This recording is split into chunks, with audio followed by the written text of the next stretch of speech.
Just be happy with who you are. Just be happy with who you are. Just be happy with who you are. Hi and welcome. Now we're going to look at Chapter 2, Depressive Disorders, Bipolar, and Related Disorders and Suicide. So as a matter of introduction onto this chapter, you can think back over your life this past summer. You may reflect on being kind of normal. You may have worked, or perhaps you were in class in the summer. You met some of your friends, you socialized in the evening or weekends, and maybe even thought about your future a little bit. Perhaps at some time through the summer you broke up with a boyfriend or a girlfriend, or you got a lower mark on a test than you expected, or at work you dropped a ball. Any of these events may have influenced your mood at the time. You may have even been sad. Maybe you had a period of low energy or missed a couple of outings with friends. Now this may have lasted a short while, but you know you will get over this and move on. Having ups and downs are not unusual. In fact, it's more normal to have time where you feel really great and times when you don't. This experience is universal, which makes it difficult for most of us to understand overwhelming and incapacitating experience of mood and depressive disorder. Most of us have experienced minor, mood changes throughout a day. However, we are unable to stay we are able to stay emotionally balanced. Unlike our more normal emotional reactions, the mood symptoms in depressive and bipolar disorders are much more debilitating. Affect a person's well-being, school, work, and or social functioning. It will continue for days, weeks, or even months, involving extreme reactions that cannot be easily explained by what is happening in the person's life. So let's begin to look at the symptoms associated with a depressed or energized mood state and how clinicians determine if the person has a depressive or bipolar disorder. Depressive disorders are mood disorders where the disturbance in mood are serious enough to impair daily functioning. That's important. Impair daily functioning. There are various kinds of mood disorders, including depressive, which is unipolar, or disorders such as major depression and persistent depressive disorders, and disorders involving mood swings such as bipolar and cyclomithic disorders. Now we're going to start with the major depressive disorder. People with major depressive disorder, MDD, experience profound changes in mood that impair their ability to function. Now if you check out in your text, table 4.1, you'll see some of the more common features of depression. And on table 4.2, you'll see the diagnostic criteria for major depression. Now, there are many associated features for major depression, including depressed mood, changes in appetite, difficulty sleeping, reduced sense of pleasure in formerly enjoyable activities, feelings of fatigue or loss of energy, sense of worthlessness, excessive or misplaced guilt, difficulties in concentrating, thinking clearly, or making decisions, repeated thoughts of death or suicide, and attempts at suicide, or even psychotic behaviors, hallucinations, and delusions. Now that doesn't sound like something that most of us will ever experience. These symptoms are not something that you can just shake them off. These are persistent and debilitating, and that's an important distinction between us feeling depressed and someone being diagnosed with major depressive disorder. Now, about twice as many women as men seem to be affected by major depression, but the reasons for this gender difference remain pretty unclear. Depression can begin or reoccur at any age, but the risk for initial onset for depression is age-related. Most often, late in teens and as we grow a little older, when our lives get more complicated and we may struggle more.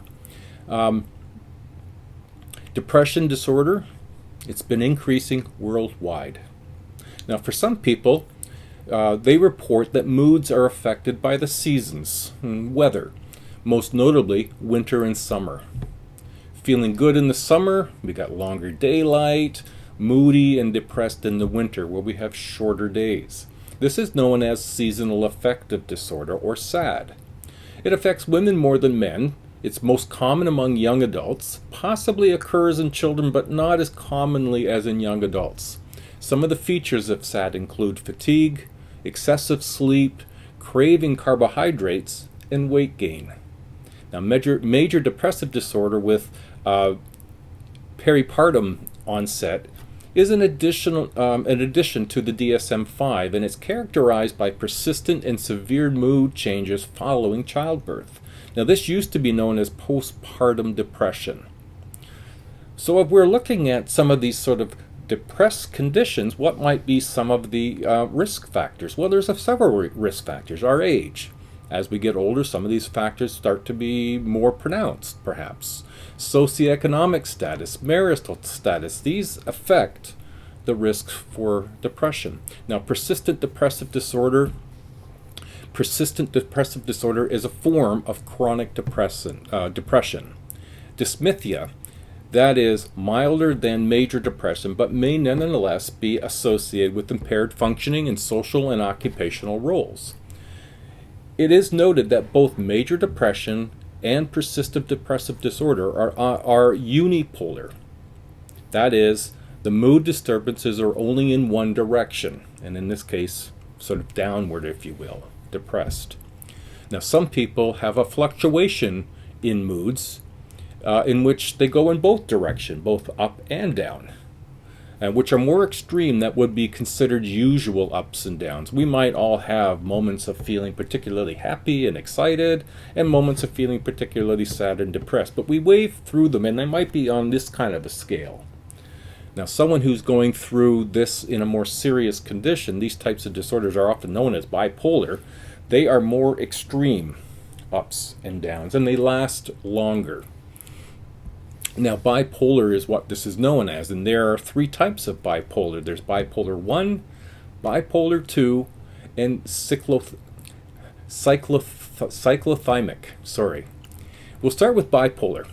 Bipolar disorder, this is bipolar 1, is identified by the occurrence of one or more manic episodes, which generally but not necessarily occurs in the person who has experienced a major depressive episode. So, manic episodes are characterized by periods of unrealistically heightened euphoria, extreme restlessness, and excessive activity characterized by disorganized behavior and impaired judgment. Now, it's always important in abnormal psychology when looking at these different impairments to not sort of look at, well, I kind of do that. And it's possible we might have semblances of it, but it's important not to jump to conclusions and either diagnose others or diagnose ourselves by saying, well, this applies to me. If you look at table 4.3, you get the DSM-5's criteria for mania. The two common features are pressured speech and the outpouring of speech, in which this is pressured speech is the person's outpouring of speech in which words seem to surge urgently for expression. Okay, now another condition in this is rapid flight of ideas. And this is characteristic of manic behavior involving rapid speech and changing topics. They seem to be all over the map, bouncing from one topic to the next. Now, even though you may think mania seems better than depression, remember, these symptoms are also debilitating and extreme to the person. A person's experience of mania may appear jubilant and highly enthusiastic. However, the impact on their life can be very serious. And it's an important distinction because we often misunderstand different conditions for disorders. And when we find out what the real conditions are, oftentimes it has to do with the extreme difference between what I might experience and what someone else would experience to be diagnosed, plus the length of time that that occurs. Really important. The relationship, these sorts of conditions, if you will, bipolar 1, affects relationships, one's judgments, and decisions in all manners of life. I've met and have worked with people with mania, and they think their life is sort of normal. They don't see the sporadicness, the pressured speech, the effect that it has on relationships. They don't generally experience and see that in a realistic manner until that period subsides. Bipolar 2 disorder. In bipolar 2 disorder, depressive episodes occur alongside with this hypomanic episodes, but without the occurrence of a full-blown manic episode. Hypomanic episodes are less severe than a manic episode, but they are not accompanied by severe social and occupational problems associated with a full-blown manic episode. So if you can imagine mania being way up here, what we might consider high for ourselves here, then hypomania falls beneath the full manic and above what we would consider to be our highs and lows. Now, cyclothymic disorder, it's a type of bipolar disorder characterized by chronic patterns of mood swings between depression and hypomania that are not of sufficient severity to be classified as bipolar. So if you will, it's somewhat of a in-between of a bipolar 2 with bipolar 3. Less severe, but it still affects a person's quality of life and the way that they function in the course of a day. And that's an imperative. All right, so we've done a really quick overview of what is the descriptions of depressed and depressive state disorders. All right, so the next video that I'll do for this week will be on theoretical perspectives, and then we'll do the third one again that will look at treatment. All right, everybody, we'll see you in the next video.